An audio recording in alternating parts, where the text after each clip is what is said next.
नमस्कार, मैं Rohit Ranjan. News nation अपनी मुहिम ऑपरेशन पाखंड लोक के जरिए आस्था के नाम पर चल रहे अंधविश्वास का लगातार पर्दाफाश कर रहा है। अब तक हमने कई दरगाहों के खादिम, सजादा नशीन और गद्दी नशीन का पर्दाफाश किया और आज बारी है दिल्ली से सटे नोएडा की काले शाह पीर बाबा दरगाह के खादिम बाबा निज़ामी की, जिनका कारनामा न्यूज़ नेशन के खुफिया कैमरे में कैद हो चुका है। खादिम निज़ामी जादू टोने से दूसरे शख्स की बीवी के वशीकरण का दावा करते हैं। इतना ही नहीं, वो भारत में ही बैठकर विदेश में लोकल चुनाव के कैंडिडेट को जीत भी दिलवाने का दावा करते हैं। यानी यहाँ बैठ के विदेश में किसको जितवाना है वो भी यहीं से कर देते हैं। और आज हम एक एक करके बाबा निज़ामी की सच्चाई से पर्दा उठाएंगे, लेकिन शुरुआत हमारी पड़ताल से जुड़ी पहली रिपोर्ट के साथ करते हैं। न्यूज़ नेशन के खुफिया कैमरे में कैद ये हैं बाबा निज़ामी, जो नोएडा के सेक्टर 62 स्थित इंडस्ट्रियल एरिया में बनी काले शाह पीर बाबा दरगाह के खादिम हैं। हमें जानकारी मिली थी कि दरगाह के खादिम होने के बावजूद बाबा निज़ामी उन कामों को कर रहे हैं जिनकी इस्लाम में मनाही है, जैसे कि जादू टोने से पति पत्नी के रिश्ते में दरार पैदा करना। इतना ही नहीं, दरगाह के खादिम बाबा निज़ामी फोटो के जरिए जादू टोना और शमशान में क्रियाएं करने का दावा करते हैं। कुछ काम ऐसा होगा इन दोनों के नाम के हिसाब से काम करके शमशान में ये दफन होगा, शमशान में ये दफन होगा। इस बारे में शिकायतें मिलने के बाद हमारे रिपोर्टर खुफिया कैमरों के साथ काले शाह पीर बाबा दरगाह पड़ताल करने पहुंचे, जहां बाबा निज़ामी बाहर ही खड़े मिल गए। मौका देखते ही हमारी टीम ने उनके सामने समस्याओं की एक मनगढ़ंत कहानी पेश कर दी।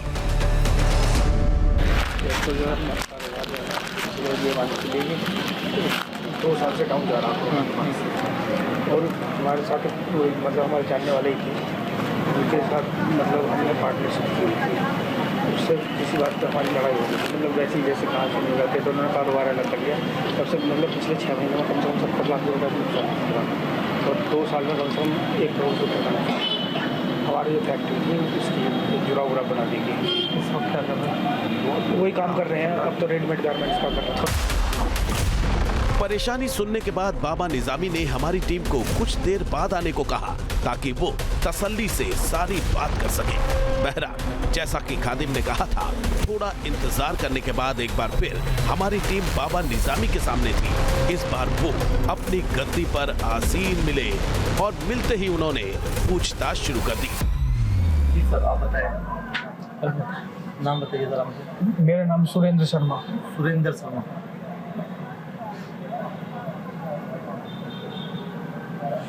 मम्मी का नाम क्या है? आपकी मम्मी का नाम? रीना शर्मा। तो पार्टनरशिप में आपका चल रहा था? हाँ। कितने दिन चला पार्टनरशिप में? चला करीब 5 साल। उसके बाद जो है बीच में कुछ बातें हो गई थी पार्टनरशिप में, आपस में? हाँ, मतलब वो मतलब रिश्ते में ही है ऐसे, मतलब कि जैसे दूर की रिश्तेदारी होती है उस तरीके से थे। तो बातचीत हो गई तो काम अलग अलग हो गए थे। उसके बाद काम अलग अलग हो गए तो कोई बात नहीं थी, काम चलता रहा 1-1.5 साल और। उसके बाद से जो है वो कुछ मतलब कि घर के बाहर देखा गया कि कुछ मतलब अजीब तरीके की चीज़ पड़ी है या कुछ इस तरीके का, तो हमने ज़्यादा माइंड भी नहीं किया। बाद में कुछ महिलाओं ने देखा कि भाई कुछ जैसे सुबह शाम ये सब करके वो मतलब कुछ करके जा रहे हैं या सुबह 4 बजे इस तरह, तो हमें शंका हुई कि भाई इस तरीके का कुछ हो सकता। हमने वैसे कभी इन चीज़ों को माइंड नहीं किया, हमने इन चीज़ों को भी माइंड नहीं किया, पर जैसे घर में बीमारियां, घाटे, इस तरीके की चीज़ें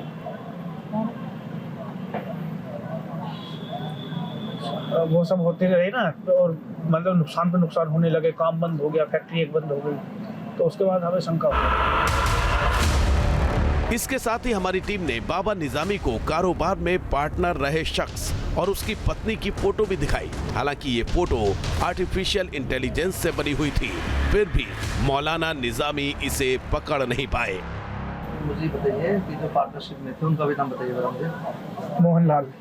मोहनलाल आपके साथ कितने दिन? उनके बेटे का नाम बताओ ना, जो मेन है। हाँ, मतलब जो मेन हम फोटो तो सब लाए। ये इनका भी था उसमें। अभी मैं आपको एक चीज़ बताता हूँ, ये उनकी वाइफ है, ये अमित कुमार है, उनके पिताजी का नाम मोहनलाल है, ये सुनीता है, ये उनकी वाइफ है, अमित की वाइफ है, अमित की वाइफ है। अब आप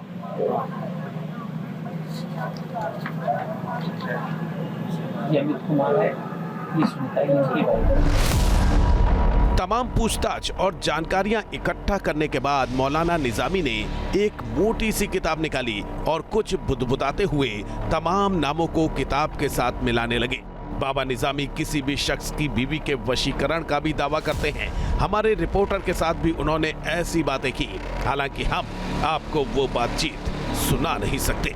बाबा निजामी ने हमारे रिपोर्टर को उनकी सभी समस्याओं से छुटकारा दिलाने का वादा किया, लेकिन जब हमारे रिपोर्टर ने ये सवाल किया कि आखिर मौलाना निजामी ये करेंगे कैसे, तो खुफिया कैमरे पर उन्होंने जो खुलासा किया वो चौंकाने वाला था।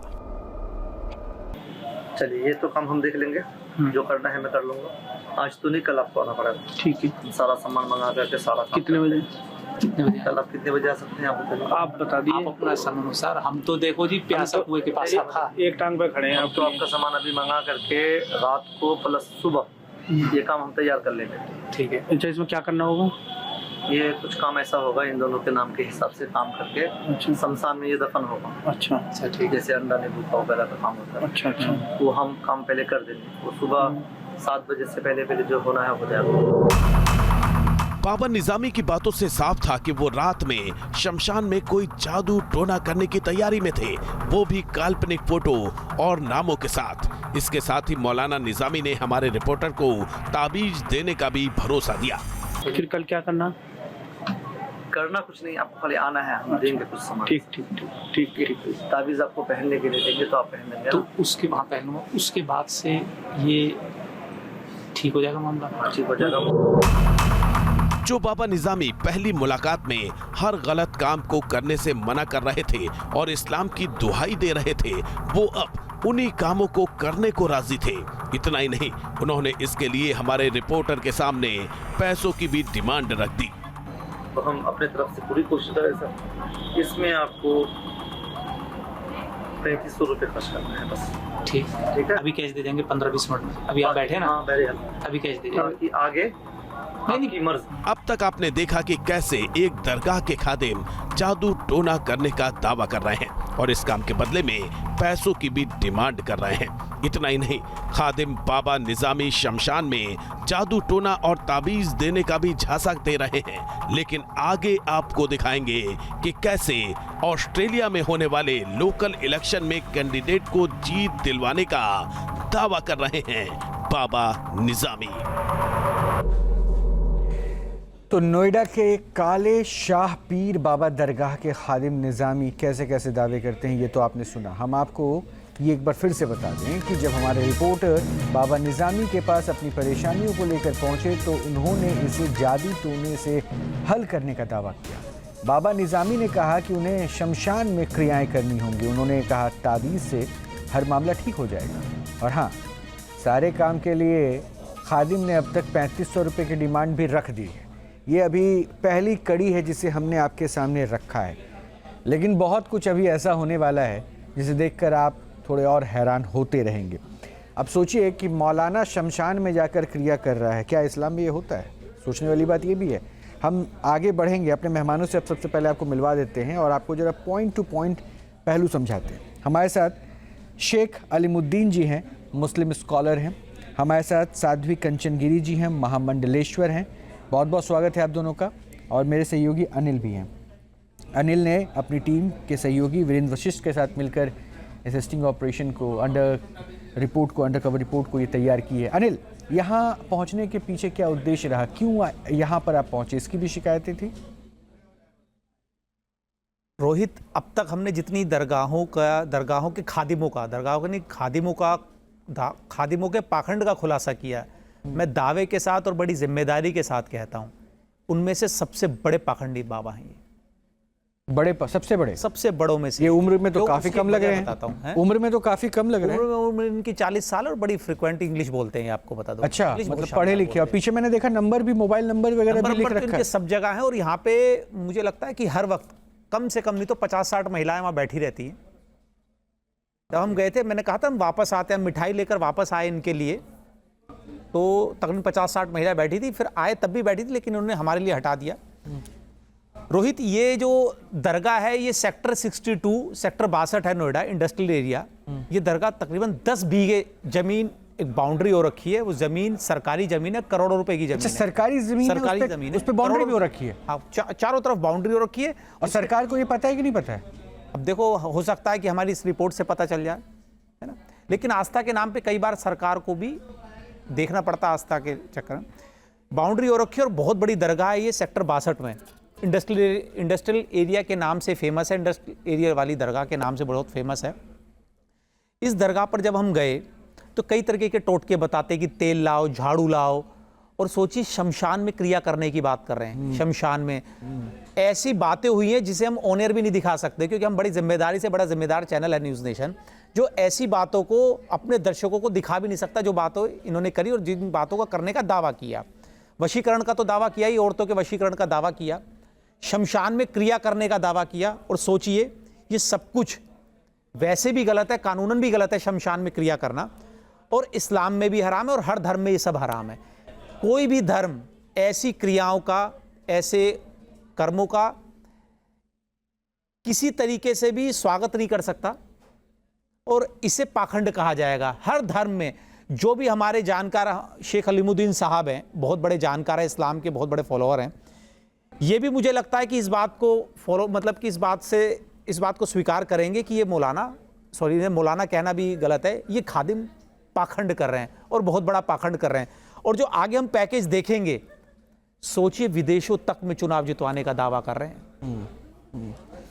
बिल्कुल अनिल, और ये वाकई हैरानी की बात है। लेकिन हालांकि देखिए, शमशान क्रिया सनातन में एक तंत्रिक साधना में पॉइंट होता है, बट इसको हम अलग रखते हैं। अब पाखंड है, वो किसी के लिए गलत करने के लिए कभी किसी इसमें नहीं होता। लेकिन शमशान क्रिया चूंकि एक हिस्सा है उधर, वो इस्लाम में तो बिल्कुल भी नहीं है। लेकिन इस्लाम में नहीं है। ये बात आपकी बिल्कुल परफेक्ट है कि इस्लाम में नहीं है। लेकिन अगर ये चीज़ें हो रही है, और मुझे यही समझ नहीं आ रहा है कि ऐसी क्रियाओं का नाम लेकर वो खादिम जो वहाँ बैठा है, गद्दी नशीन जो वहाँ बैठा है, लोगों से इसी तरह पैसे ऐंठ होंगे। आपसे तो पहली बार में डिमांड 3500 की हो चुकी है। वहाँ की मिनिमम फीस, जैसे डॉक्टर की फीस लिखी होती है ना, 500 रुपए, 1000 रुपए, वो तो इतनी पढ़ाई लिखाई करके, कितनी मेहनत करके आते हैं और दवाइयां देते हैं, चेकअप करते हैं। वहाँ की मिनिमम फीस 700 रुपए है, 700 रुपए। अच्छा, अपॉइंटमेंट मतलब आप मिलेंगे बस? अगर आप मिले, उन्होंने आपको देख लिया तो 700 रुपए आपको देने हैं। उसके बाद जैसे होता है ना सर्जरी के अलग, उस सर्जरी के अलग, उस प्रोसेस के अलग, तो वहाँ पे 3500 तो बहुत कम रेट है। अभी आपको 3500 रेट ऐसे ही लग रहा है, ये रेट कई लाख तक पहुँचने यहाँ तो वो तो भी हम तस्वीर आगे देखेंगे। अलीमुद्दीन जी से मैं बिना देर के पहले बात करूंगा। अलीमुद्दीन जी, शमशान क्रिया जिस धर्म को आप फॉलो करते हैं, इसके बारे में आप सब कुछ जानते हैं, उसमें होती है क्या? जिस तरह का ये पाखंड कर रहा है, एक तो ये मौलवी नहीं, पाखंड है, पहली लाइन आपकी यही दिखी। हाँ, मैं बता रहा हूँ ना, इस तरह का फोटो मिलाना, फोटो मंगाना हमारे यहाँ शरीयत में है। गैर महरम की सूरत नहीं देख सकते। गैर महरम कहते हैं औरत को। अगर मैं शादीशुदा हूँ, अपनी बीवी की फोटो देख सकता हूँ। अगर किसी गैर की फोटो है तो वो देखना हमारे यहाँ जायज़ नहीं है। मुँह खुलवाना जायज़ नहीं। आपने देखा होगा हिजाब का, नकाब का बहुत चक्कर चला, बहुत बड़ी बात। इसीलिए उस पर सख्ती थी हमारे यहाँ कि जो हमारी मुस्लिम महिला है वो हिजाब में जाएगी और हिजाब में रहेगी। और ये फोटो मंगा के पाखंड कर रहा है, यही सबसे बड़ा गुनाह कर रहा है। ठीक है। और ये दूसरी बात ये मिलान कर रहा है। अब अभी तो इससे आगे पूछना पड़ेगा ये कहाँ से फारिग है, कहाँ तंत्र मंत्र सीखा। कुछ बंगाली हजरात होते हैं जो काला जादू जानते हैं, उस पर थोड़ा बहुत हमारा भी यकीन होता है। लेकिन कोई दरगाह का खादिम बैठकर, कोई सज्जादा नशीन बैठकर काला जादू करे, वो हमारे यहाँ जायज़ नहीं है। अच्छा, एक प्रश्न मैं पूछूं। मैं देखिए, ये 16वां एपिसोड है। अनिल ने जब ये पूरे अपनी टीम के साथ इस मिशन को आगे बढ़ाया, पाखंड लोक का जब हमने खुलासा किया, मैं आज तक ये नहीं समझ पाया, क्योंकि हर दरगाह पे जो खादिम मिला वो पाखंडी ही कहलाया अंतुगत्वा। बिल्कुल सही है ना अनिल? बिल्कुल ठीक बात। मैं ये नहीं समझ पाया कि हम उन्हें मौलाना नहीं बोल रहे, लेकिन गद्दी नशीन या खादिम भी बोल रहे हैं। तो क्या उसके लिए कोई पैरामीटर तय है? हाँ, बिल्कुल है। या फिर ऐसे ही बैठ जाते हैं? नहीं, इसका है पैरामीटर है। बहुत सी जगह जो बुज़ुर्ग वहाँ आराम फरमाए, उस बुज़ुर्ग की जो दरगाह बनी हुई है, उसकी आल औलाद, उसके ख़ानदान के लोग नस्ल दर नस्ल चले आते हैं। जैसे अजमेर शरीफ है, कुतुब साहब है हमारे यहाँ, निज़ामुद्दीन औलिया है, कलियर शरीफ है, या उनकी दर पीढ़ी चले आ रहे हैं। बहुत सी जगह गवर्नमेंट ने अपना रिसीवर बिठा दिया, जहाँ रिसीवर बिठा दिया जाता है तो यहाँ वो पाखंड कम हो जाता है, क्यों डायरेक्ट बक्से लगा दिए जाते हैं, जो नजराना डालना होता है उसमें डाल दिया जाता है, उससे लंगर खाने पीने का वहाँ की व्यवस्था का इंतजाम किया जाता है। लेकिन ये तो प्योरली पाखंड है, इन्होंने गद्दी नशीन नहीं है ये लोग, ये कहाँ के आए हुए, ये तो पूछना पड़ेगा इनसे, भाई आप लोग काले बाबा से क्या ताल्लुक है और ये किस सिलसिले के बुजुर्ग हैं। अभी तो हमें ये भी पूछना है, हमारे यहाँ 4 सिलसिले हैं, चिश्तिया है, साबरिया है, सोहरवर्दिया है, नक्शबंदिया है, ज़्यादातर हमारे यहाँ शेरवर्दिया है और मुजद्दिदिया है, ये सिलसिले हमारे यहाँ चलते हैं। इसके अलावा अबुल अलाई भी है और भी है, इनसे तो अभी ये पूछना पड़ेगा किस सिलसिले के बुजुर्ग है ये। अनिल ने एक बात और भी कही थी, वो ज़मीन भी जो है सरकारी ज़मीन है। तो देखिए एक इल्ज़ाम तो आज के दिनों में सबसे ज़्यादा आपने यही सुना है ना, कि और मुझे लगता है कि ऐसे लोग जो पाखंड फैलाने के लिए बैठे हैं ना, वो हो सकता है कि अगर सच्ची दरगाह भी होगी तो इनकी आड़ में बदनाम हो रही है। हो सकता है, मैं इसकी वकालत नहीं करता, और अतिक्रमण भी हो लेकिन रहा है। हमारी जो दरगाह है, जो वाक़तन बुजुर्गों को सिलसिला है चिश्त से जो जुड़ी हुई दरगाहें, वहाँ पाखंड नहीं होता। हाँ। और पाखंड अगर होता भी है, अनिल भाई गए होंगे वहाँ देखा होगा इन्होंने, तो वो सज्जाद गान और खुद्दाम का जो वहाँ नस्ली गद्दी नशीन है, उनसे कोई ताल्लुक नहीं होता। वो तो अपनी खानकाह में बैठ के खानकाह निज़ाम चलाते हैं। खानकाह निज़ाम किसको कहते हैं? वहाँ जिक्र होता है अल्लाह का, भगवान का नाम लिया जाता है, अल्लाह का नाम लिया जाता है, और वहाँ जो है छिजरा ख्वानी होती है। छिजरा क्या होता है? जिस सिलसिले के वो बुजुर्ग होते हैं, वो नस्ल दर नस्ल चलती है हजरत अली से और उस बुजुर्ग तक, वो छिजरा खानी होती है। यहाँ तो ऐसा कोई मैं देख भी नहीं रहा तरीका। मैं भी यहाँ आपके छठे एपिसोड में यहाँ शरीक हो रहा हूँ। मैंने देखा, कल का एपिसोड आपका देखा, वो क्या कर रहा है, क्या प्रयोग कर रहा है नशे का। मुझे बड़ी खुशी है, आप खाली मुसलमानों को नहीं कहते, हिंदुओं का पाखंड भी दिखाते, जो पाखंड हो रहा है इसमें मजहब का ताल्लुक नहीं है, बिल्कुल नहीं, ना हिंदू मुसलमान सिख ईसाई का है। मुझे बड़ी खुशी हुई, कल अचानक मैंने आपका टीवी खोला तो देखा तो पाखंड देख रहा हूँ मैंने पूरा एपिसोड देखा। जिस तरह की वो हरकत कर रहा था कल, इसी तरह की ये लोग भी हरकत कर रहे हैं। और ये अच्छा कि आपने मजहब से नहीं है। शेख साहब, मैं फिर से लूँगा, ये अच्छा कि आपने बोल दिया, और हम ये बड़ा स्पष्ट कर भी देते हैं। हमेशा हमने कहा है, हमारा मकसद या हमारे उद्देश्य में कोई धर्म विशेष तो है ही नहीं। हमें दिक्कत सिर्फ पाखंडियों से, वो हर धर्म में, चाहे वो क्रिश्चियनिटी में हो, इस्लाम में हो, या फिर हमारे। मेरी एक दरखास्त है, आप मुझे भी टोपी लगाए हुआ मौलाना का खिताब मत दीजिए। नहीं, आपको कोई ना इस पाखंडी को कीजिए। ये जो है दरगाह का खादिम हो सकता है, वहाँ मदार का खादिम हो सकता है। हमने खादिम, अनिल ने भी खादिम ही कहा है। हाँ, अनिल बहुत अच्छी बात कर रहा है। और उसमें मैंने आपका रिएक्शन भी देखा था कि आप उसमें खुश हुए। बैकग्राउंड जो आता है उसके अंदर मौलाना कह दिया जाता है, सज्जादा नशीन कर दिया जाता है। ना इनका सज्जादा नशीनों से ताल्लुक है, ना मौलवी मोहल्लाओं से ताल्लुक। इसीलिए मैं आपको इसके लिए हमारे यहाँ कोर्स होता है, 8 साल का भी होता है, 11 साल का भी होता है। पहला कोर्स। इसीलिए शेख अलीमुद्दीन जैसे स्कॉलर, पढ़े लिखे समझदार लोगों को यहाँ बुलाया जाता है, जो इस्लाम के और वैसे पढ़े लिखे इंसान है, ताकि अगर कोई त्रुटि है भी जाने अनजाने में तो उसको आप सही करिए, आप सही करें। बिल्कुल बिल्कुल। साध्वी कंचन गिरी जी, अब ऐसी चुनौतियों को पार कैसे पाएगा सनातन से जुड़ा इंसान, अगर वहां पहुंच के दरगाहों पे जाके शमशान क्रिया के बारे में ज्ञान ले, तो इसे चुनौती मानती है कि नहीं मानती है? नहीं, बहुत बड़ी चुनौती मानती हूँ, और अनिल जी को मैं साधुवाद देती हूँ कि इस तरह से जगह जगह जाके लोगों का पर्दाफाश कर रहे हैं। किसी भी धर्म में नहीं है कि पाखंड करना। आप जादू किसी के ऊपर नहीं कर सकते, काला जादू का कोई प्रावधान नहीं है। देखिए, इस्लाम में तो बिल्कुल भी नहीं है। जहाँ तक मैं जानती हूँ, मैं एक दरगाह गई हूँ 95 में, क्योंकि मैं 90 से मुंबई रहती थी, तभी मैं हाजी अली दरगाह गई थी। हाजी अली दरगाह में मैंने कोई पाखंड नहीं देखा, कोई तावीज नहीं देखा कि कोई दे रहा है। सभी जिनकी श्रद्धा है सजदा कर रहे हैं और बाहर निकल रहे हैं। तो ये जो किसी को गुमराह करने की बात हो रही है, तो वो सबकी जिम्मेदारी बनती है। इनका भी जिम्मेदारी बनता है, इस्लाम के जो धर्म गुरु हैं उनका भी बनता है कि ऐसे लोगों को तुरंत वहाँ से हटाया जाए और इस तरह के जो काला जादू बता रहे हैं वो नहीं होना चाहिए। जैसे हमारे सनातन धर्म में 10 महाविद्या का प्रावधान है, तो 10 महाविद्या क्या है, वो उसमें कोई जादू टोना नहीं है।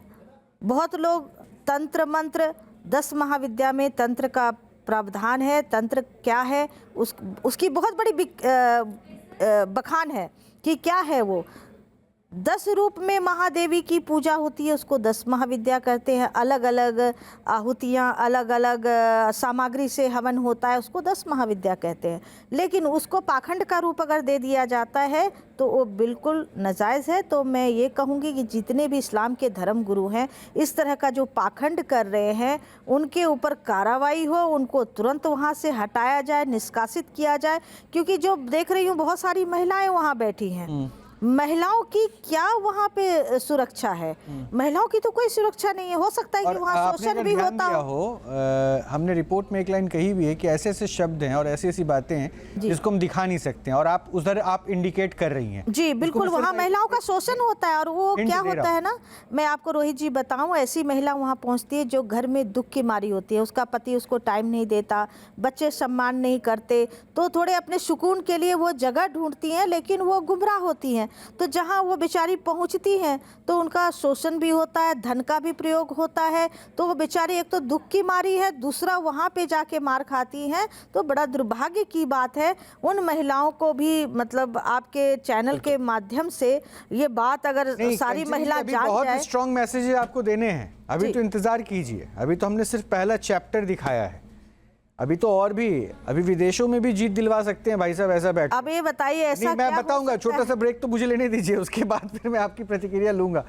लेकिन आप कहीं मत जाइए, ये हैरान करने वाली बात मैं आपको बता रहा हूँ कि गद्दी पर बैठा है एक दरगाह के, और वो निज़ामी कैसे ऑस्ट्रेलियाई चुनाव में कैंडिडेट को जीत दिलवाने का भरोसा दिलवा रहा है, ये भी अपने आप में हैरान करने वाली बात है। और सोचिए ऐसी ऐसी बड़ी बातों से कौन कौन वहाँ पर जाता है और उनकी बातों में आ जाता है। मेरे बड़े भाई हैं गुरुजी, वो ऑस्ट्रेलिया में रहते हैं, वो परमानेंट रेजिडेंट है, वहाँ के PR हैं। सियासी बैकग्राउंड भी है उनका। वो थोड़ा सा पॉलिटिकल, जैसे यहाँ पे लोकल काउंसलर होते हैं ना जिन्हें पार्षद कहा जाता है, तो बड़े भाई की तो फोटो नहीं। गुरुजी इनके सामने ना वो इलेक्शन लड़ रहे हैं पार्षद, वहाँ पे कॉर्पोरेटर कहते हैं गुरुजी। चलिए सर, मैं पूरी मुकम्मल तौर से कोशिश कर रहा हूँ। थोड़ा बहुत इनका हो जाएगा गुरुजी। क्यों नहीं होगा, होने के लिए पूरी कोशिश करेंगे।